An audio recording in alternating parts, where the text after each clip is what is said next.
everybody tries to do what the competition's not doing. So whatever business we're in, whatever service we provide, whatever products we offer, we try to do what the competition's not doing so the customer picks us. In this 4-year journey to get to the Olympic Games, I couldn't do what the competition's not doing because they already had a 20-year head start. Welcome to Your Intended Message, the perfect place for leaders and promising professionals who want to convey the intended message for greater success. Every week, we interview experts who address the challenges and best practices to deliver your message effectively. That might be one-to-one, one-to-few, or one-to-many. And perhaps the most important conversation, one-to-self. I'm your host, George Torok. My guest today is Vince Poscente.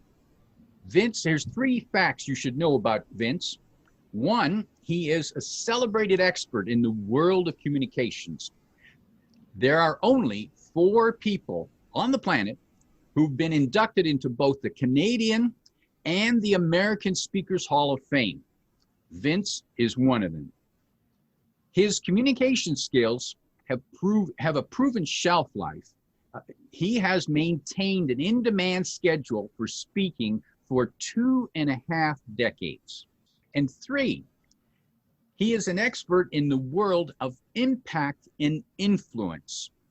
As a New York Times bestselling author and Olympian, he is attuned to excellence, focus, and drawing people into stories they will never forget. Vince, welcome to Your Intended Message. Hey, George, good to be with you again, virtually. Great talking with you, Vince. And let's pick up on that last point, drawing people into stories they will never forget. Right. That's a powerful skill to have, and I guess it doesn't come naturally. There must be technique to it and practice. Tell us, how did that work for you? How does it work for you, and what can people take away? Well, let's start where we end up, which is this is actually recently. I was at this cocktail party with this friend. I knew nobody at this event, and there was maybe about 40 people at this house party, and we were in a circle, and this guy starts telling a story. And I started to realize he was talking about me. And this guy had no idea he was talking about me. What's really interesting about this is as he got into relaying my Olympic story and all that, he revealed that it was some sort of pharmaceutical firm, Abbott Labs. And I went, Abbott Labs? And then I piped up and I said, that was 10 years ago. And he says, yeah, why?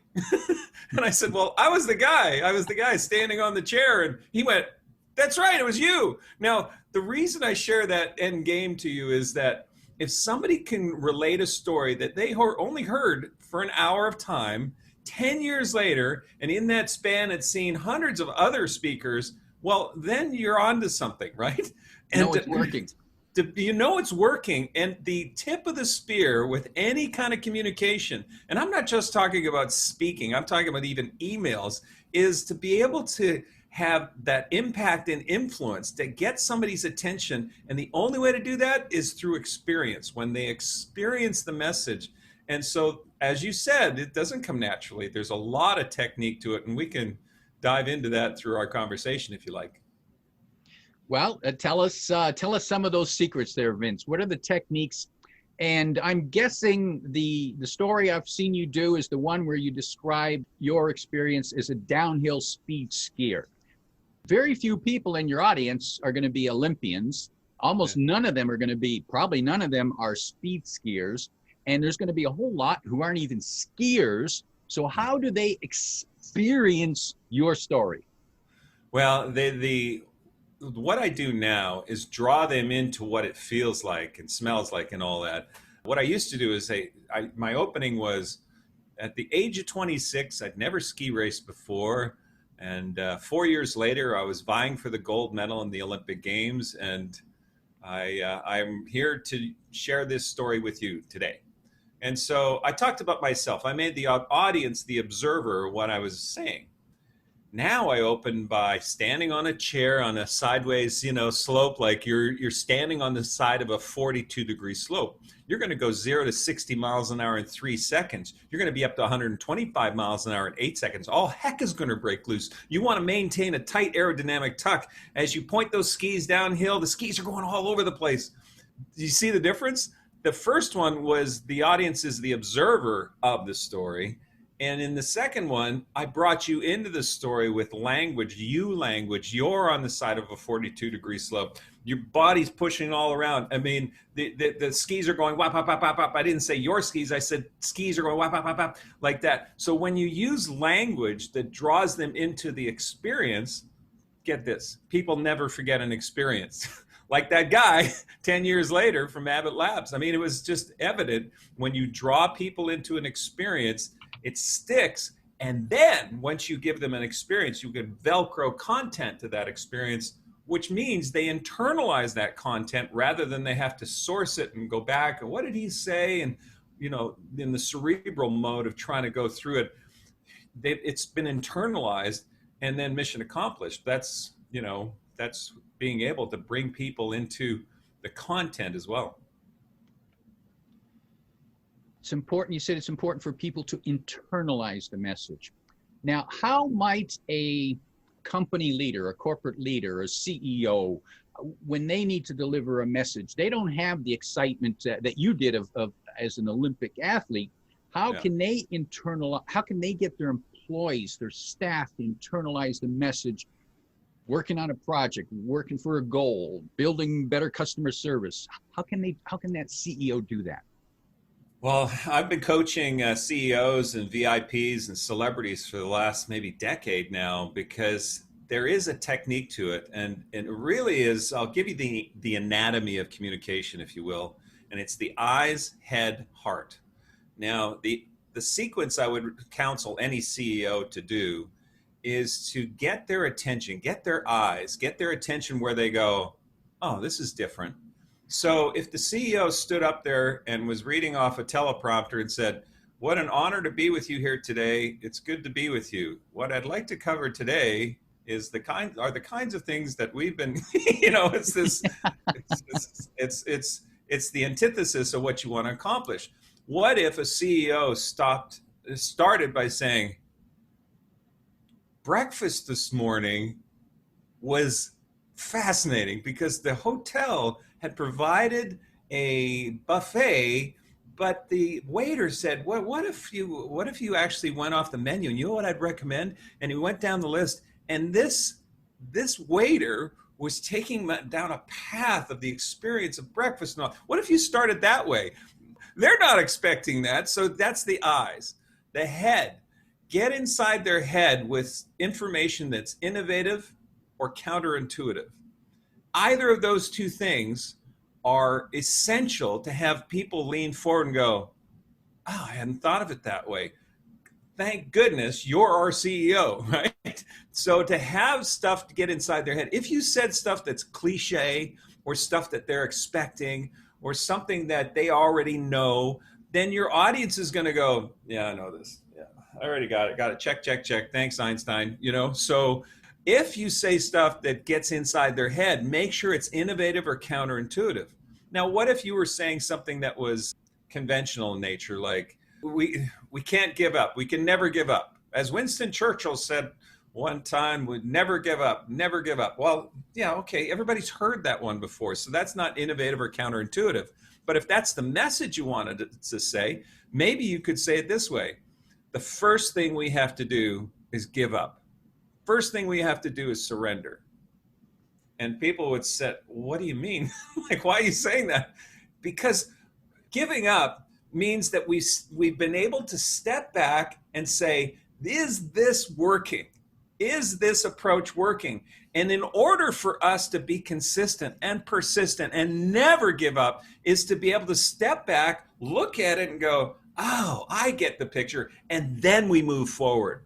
I just said the exact same thing as never give up, but in an unconventional way, in a way that's innovative or counterintuitive, right? So, and then the heart piece is something personal, something vulnerable, something in a position where you're talking about teaching your kid to ride a bike for the first time, or the first time you rode a bike and you kept falling over, and something where there's vulnerability to it. When you connect with people's heart, then you got their attention, you got inside their head, and they've connected to you personally. And that sequence is magic. Now that's interesting. When a CEO stands at the front of the room, probably the last thing that they are telling themselves that they want to do is to appear vulnerable or imperfect, because then people think they're not fit to be a leader. Yeah. But in reality, the truth is what? The truth is, think of people in your life right now who you're most connected to. Think of people that you trust the most.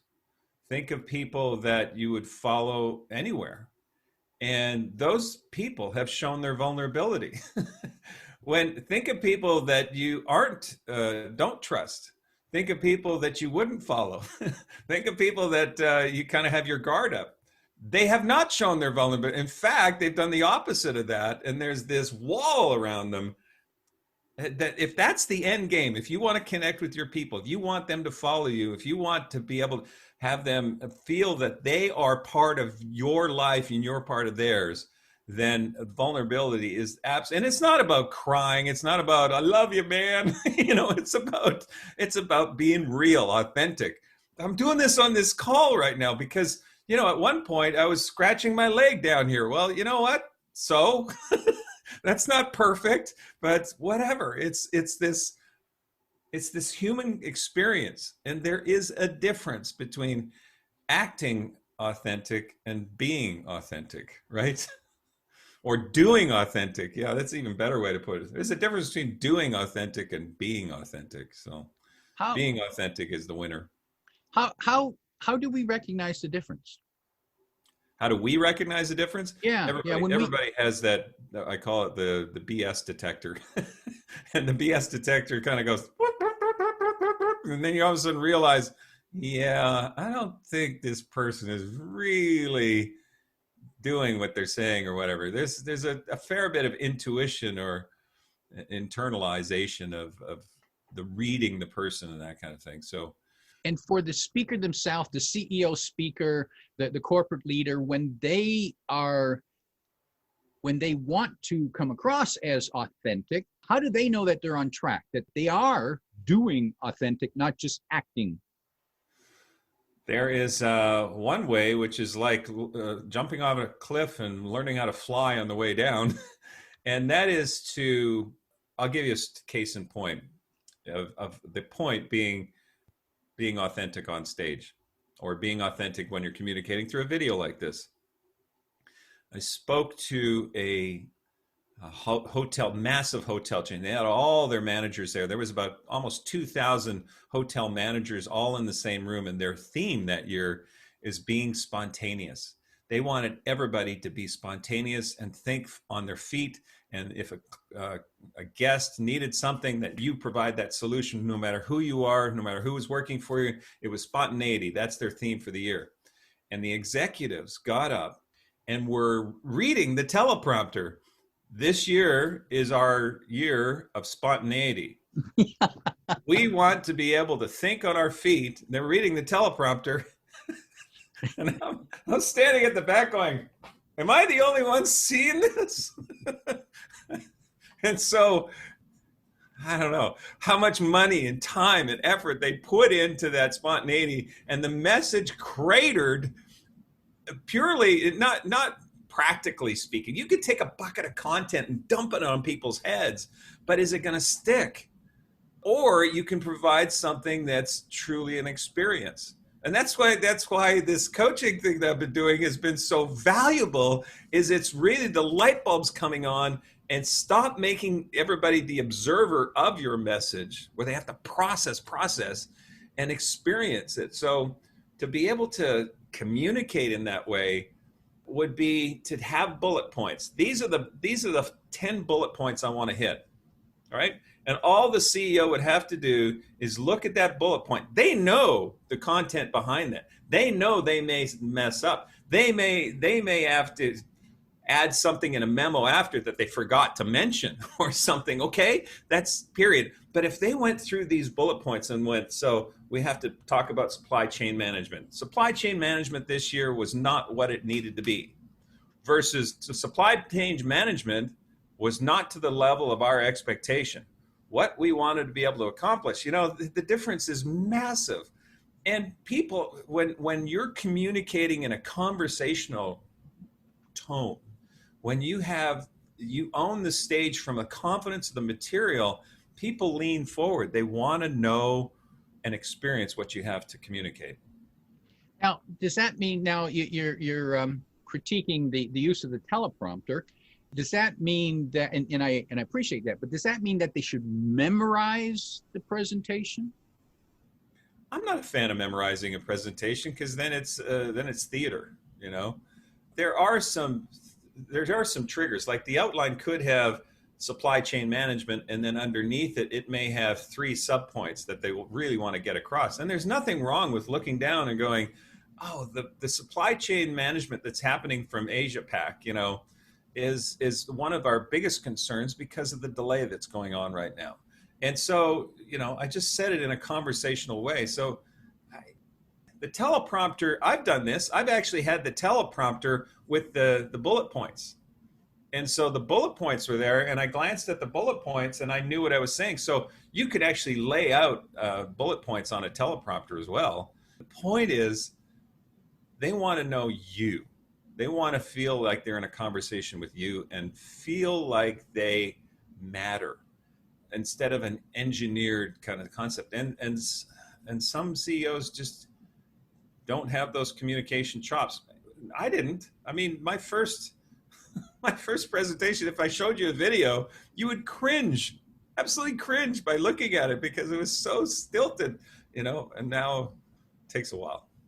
Those, you mentioned that you coach executives and celebrities to deliver presentations. When they come to you, when they first come to you, what are the most common misconceptions that they have that you almost need to give them a slap to wake up and pay attention? The first one is that the audience cares about you. Now, I'm being very facetious and cynical, but why not start there? Why not pretend that every single person in that audience doesn't care about you at all? All they care about is themselves. Okay. So if you came at it from that standpoint, then you're no longer on stage to be the purveyor of knowledge and wisdom and direction. You're there. They love me, yeah. Yeah. Engage them in a way to say, oh man, the supply chain management that's going on right now, we know this is frustrating. We know that's frustrating for each of us in this room. And for us to be able to engage in a way to be able to get past this obstacle, is the only way we're going to be able to do that is to do it together. So let's figure out, that language is so different than our supply chain management is something that needs to be fixed, and there are people in this room that know or the version is, well, we would love to be able to have you work even harder this next year in Q2 and be able to have with this kind of outcome that we're aiming to have. And, all these different angles of leadership and messaging and all that. Man, when you come at it from a conversational tone and pretend that they only care about themselves, your language changes. We have 3 kids, and they're now college age. When they were teenagers, holy moly, you learn a lot about communication, because guess who that teenager cares about? Themselves, period. Me. It's me. Center of the universe, me. Absolutely the center of the universe. So if you're going to communicate as a parent to a teenager, you definitely approach it from a different angle. And that kind of skill set comes into play when speaking to an audience as well. Now, I'm curious. You mentioned your three children who once were teenagers, and how you learned. Do you have? And you talked about being authentic and vulnerable. I wonder how vulnerable you can be right now. Do you have an embarrassing moment when you learned something about communication from your teenagers? Well, it actually started when they were particularly young, and boys and girls communicate differently, by the way. So our boy is the oldest, and he was 4 years old. This is when I knew I had to get my game on. He had done something, and I yelled at him. I went, "Max, you can't do that." I was really angry. And he was 4, and he looked up with his blue eyes, and they were just blazing, and he just stared at me, and I went, "You know what? I'm sorry. I'm sorry. I shouldn't have yelled. I shouldn't have yelled. I'm sorry." He said, "That's not it." I said, "Well, yeah, it is it. I should not yell. I should say it in a very calm manner." He goes, "That's not it." I said, "Well, what is it, little buddy?" And he goes, "Well, don't you know you're teaching me how to be a father?" I was like, "Oh my gosh." So, yeah. And it was pretty much that way until about 22. It was constantly on my toes. Then later on, he says, "Don't give me that motivational speaker crap." So, so yeah, it's a lot of storytelling still with teenagers, and really moments where to be told what to do. We're recording this during the pandemic, and down here in Dallas, God, people some are just pushing back on the face masks thing, and I don't want to be told what to do. This freedom of rights is in the Constitution, whatever they're saying, and people generally, by and large, don't like being told what to do. Teenagers included, employees included. And to be able to communicate in a way where we're in this together, and instead of telling them what the consequences are, let them figure it out. There's something called Gestalt communication, where you say, "In my experience," or "This is what happened to me in the past," or "These are the kinds of things that I learned along the way." You give them the freedom and the choice to go, "Oh, I get what you're saying. Maybe that would work better if I did it a different way." So, and there's no rule book with teenagers, by the way. Good luck. That would be a big bestseller. Yeah, all the answers to raising a teenager. Yeah, it would be a very short book. Yeah, everything I know the about cover would be, I don't know, knock yourself out. everything I know about raising teenagers. Just one paragraph. One paragraph. They're annoying. Yeah. Well, now they're college age, and because of the whole lock-in and stuff, my biggest problem was they're drinking all my beer. That's the problem. But they're going back off to college now, so get our house back. Vince, you've been you're most commonly known as a motivational speaker. You get people excited. You take them in your story. You use your experience as an Olympian. You've also experienced. You've been part of 6 expeditions to the Himalayas, the Himalaya mountains. That's where the big one is, Mount Everest. Exciting experiences that you have as a motivational speaker. When a client says, "Vince, we want you to come in and speak to our team. It's the annual conference, the sales conference." What do you figure your key goal is when you're talking to this audience? What is it that you want them to get from you? You could summarize it in 2 words. 2 concepts. One, to establish a goal that has an emotional buzz attached to it. So the audience member is so clear on where that end is, that where they need to head towards, And the second thing is how they show up.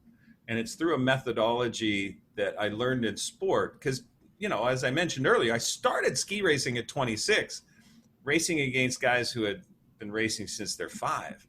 So everybody tries to do what the competition's not doing. So whatever business we're in, whatever service we provide, whatever products we offer, we try to do what the competition's not doing, so the customer picks us. In this 4-year journey to get to the Olympic Games, I couldn't do what the competition's not doing because they already had a 20-year head start. But you can do what the competition is not willing to do.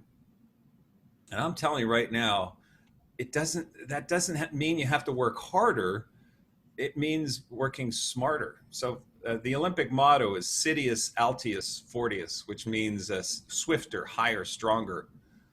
Well, I added a fourth one called Smartius, and competing smarter.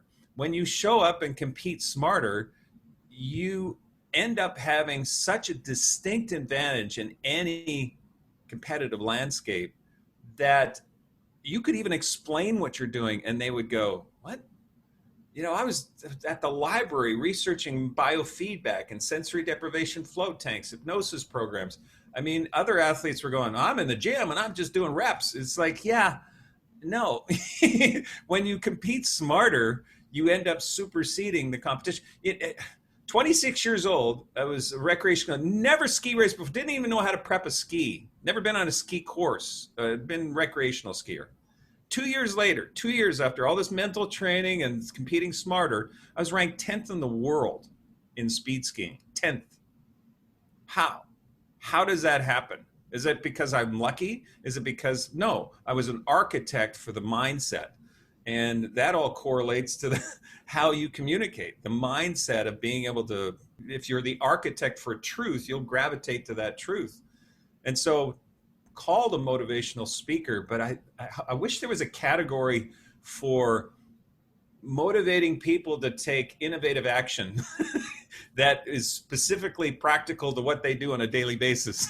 That's what I do. I don't think there's a word for that. Maybe the Japanese got one. I gotta ask. Yes, they have a lot of words. They have a lot of words that mean a lot of big things. Yeah. So anyways, is that racially insensitive? I don't know if I just, anyways, I'm sure. No, they have some good words that just don't translate. Yes. Yeah. Like Kaizen, we don't have. Perfect. Right. Now, Vince, I'm curious about your journey as to become an Olympic athlete, from recreational to 10th in the world in 4 years. I'm curious about the communication, the self-talk that you had to experience in order to get there, because I'm pretty sure it wasn't you sitting reading a manual, and perhaps you had a coach and that's helped, but I imagine the big part was about Vince talking to Vince. Yeah, that internal conversation is basically universal. There is a fella named Dr. Lee Poulos out of Vancouver.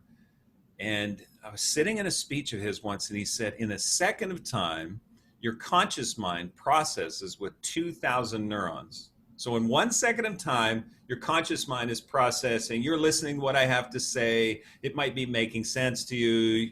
You might be thinking about lunch you're going to have later. You might be thinking that I look like Steve Martin or Bill Clinton, or my wife says I look like the old man from Up. Whatever you're thinking consciously with 2,000 neurons is in that second. In the same second, the subconscious mind is processing with 4 billion neurons, with a B. 4 billion. Wow. 4 billion subconscious neurons are firing off in your brain in a second of time versus 2,000 conscious. Now, who's in control? Obviously, the subconscious mind, but they call it subconscious for a reason. It's below consciousness. So obviously the subconscious is in control. The ratio that I then extrapolated from that and then turned it into a book is called The Ant and the Elephant. The ant is the conscious mind on the back of the elephant. The ant is making decisions on direction. We're going this way, says the ant, and it's on the back of the elephant going west. What if the elephant is headed east and is going, this way? Which is the ant? Way is the ant really going? East, thinking he's going west. So the essential piece within that internal conversation you referred to is aligning your ant and elephant, aligning your conscious intention, that conversation, or externally or internally, that you're having, and that the subconscious mind wants to go in the same direction, where 2,000 neurons and 4 billion neurons are headed in the same direction. You have that kind of alignment, and then you're getting to the Olympic Games. You're creating a new product or service, or reinventing yourself, or pivoting a company. I mean, there's so many examples of companies that pivoted. There's companies that didn't, people that turn this kind of crisis into an opportunity. And this is has to do with an alignment of your ant and elephant, pointing both of those guys in the same direction. Then then you just got to get out of the way as a leader. If you've got your people with their ant and elephant headed in the same direction, just get out of their way, because this is going to manifest. I mean, you gravitate to that which you believe to be true, right? So what's true to your subconscious mind? So consistently, what I would do is I'll have a roll of them here. So you see these gold dots, this gold dot right here? Mm-hmm. There you go. Yeah. You see it? Now, what I would do is put it on things like my cell phone. This one, my old gold dot just fell off. I noticed that. So then I put the gold dot on stuff. I've got it on my monitor here. I've got it over here. And every time I see a gold dot, back when I was racing, I'm the fastest speed skier in Canada, top 10 in the world. I'm the fastest speed skier in Canada, top 10 in the world. I never ski raced before. But if that gold dot comes true, you're marching in the opening ceremonies of the Olympic Games. That has an emotional buzz attached to it. That's like, oh, I'd love to do that. And when you have an emotional buzz from something, it means that your ant and elephant are headed in the same direction. It means this physiological reaction from just a thought means that this alignment of 2,000 neurons, of 4 billion neurons, are headed in the same direction. You are onto something. And as a CEO, if you're communicating a way that you get your people to have an emotional buzz attached to the vision of where you want to end up, goodness gracious. There's no accident that FedEx's order of priority is people, process, and profits. They start with the people. What do you need? Where do you want to go? Who do we serve? What do they need, right? And we're doing this together. Okay, FedEx was able to coalesce a bunch of people around the planet under this mission that we're in this together. And then the process, our process we're going to live and die based on that. So they were very vehement about making sure that they delivered on that process. And they knew from people and process that profits would occur. There's an emotional buzz around that. 3M, innovate, right? If I work at 3M, I get to innovate. I love to innovate. That's why I was hired, right? So there's an emotional buzz there.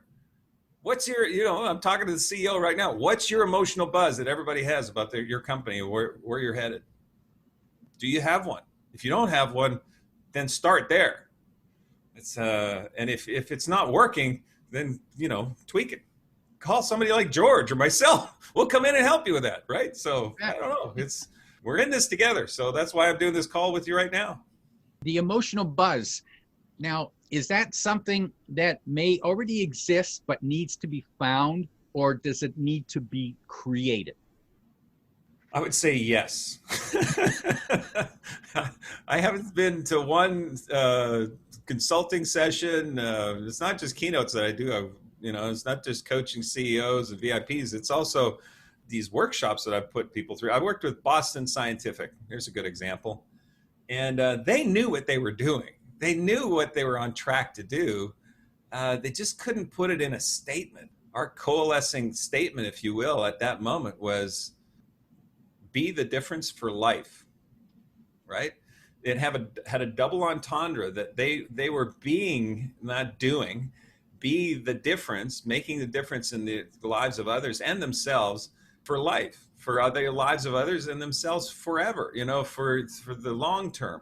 Be the difference for life. Once they got that statement, that gold dot of theirs, oh my gosh, they just lit it up. They were doing, this was years ago, the stents, those things that expand the stent. Anyway, so they were super excited about that, and then they just lit it up. Am I the reason for that? I don't know. But they were certainly on board. I remember, if I remember my science, the stent is what they put inside a vein or an artery to expand or to keep it open. Yeah. I like a big difference between the word being the difference in life as opposed to doing. Yeah. Oh yeah. Yeah. Are you a human being or a human doing? Right? I know there's engineers listening in going right now, I'm a doer. Where's the data? Yeah, no, it's really both. I like that symbol, that the Chinese symbol of the yin and yang, right? Two things, that being and doing, they interact, they become part of the whole. And the yin and yang of the emotional buzz is it's also important that this gives you anxiety, that this scares you, this makes you afraid, this gold dot of yours, for this reason. And I pulled this from an author named Stephen Pressfield, who's become a friend over the years, and his book called The War of Art. So buy that book, The War of Art, because in there he exposes that if you're afraid of something, it's important to you. So that means you need to go towards that because it's important to you. If you weren't afraid of it, or you're indifferent to it, then it's not important to you, and it wouldn't cause fear anyway. So this fear and emotional buzz attached, that yin and yang of those two things, it scared the hell out of me to think that I was going to go to the Olympic Games as a recreational skier. I'm not superhuman. I don't have this gene that just goes, oh, whatever, I'll just do it. I'm actually pretty analytical. This is nuts.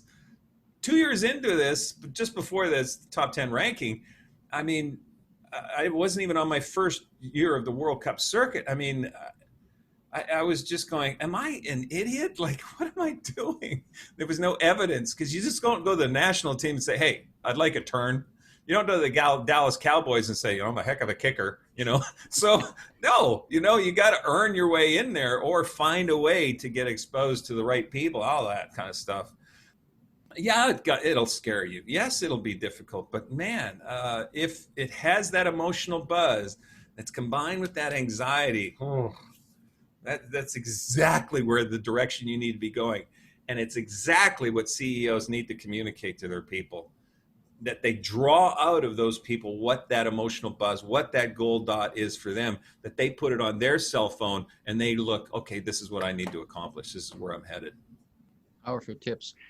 Vince, you are available for coaching and consulting with executives and celebrities to help them improve, actually take their presentation from good to great. People who are interested in that, they can find your website, VIP, as in very important person, Dias, and that's DAIS.com. Yep. Do I have that right? You do? Yeah. VIP Dias. I only take 2 clients per month. I don't take people that need Toastmasters because that's what Toastmasters is for. Do that.